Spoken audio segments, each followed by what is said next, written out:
पाही पाही महायोगे देव देव जगतपते देवा धाव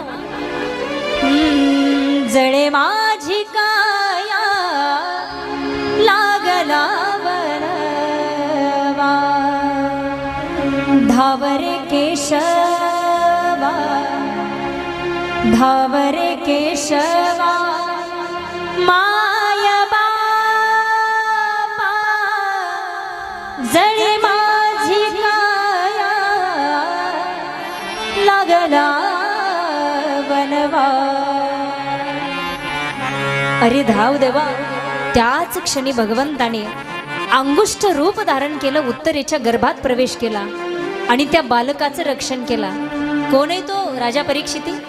कोण आहे तो बालक? उत्तरा आणि अभिमन्यू यांचा मुलगा। आता पुढे परमात्मा आता द्वारकेला जायला निघाले। लक्षात आलं आता पांडवावरचे सगळे संकट संपले, द्वारकेला जायला निघाले। पण मनात आलं जाता जाता कुंती आत्याची भेट घ्यावी। कुंती आत्याकडे आल्याबरोबर कुंती आत्यानं देवाला नमस्कार केला। त्यावेळी देव म्हणतात, आत्या आज अशी उलटी गंगा का वाहते? खरं तर मी तुला नमस्कार करायला पाहिजे। तू माझ्यापेक्षा वयाने मोठी आहे, तू माझी आत्या आहे, मी तुझा भासा आहे। कुंती आत्याच्या मुखातले शब्द आहेत, ऐका। कुंती आत्या सांगते, देवा आजपर्यंत मी तुम्हाला माझा भासा समजत होते, पण आज मला कळले की तुम्ही साक्षात ईश्वर आहे।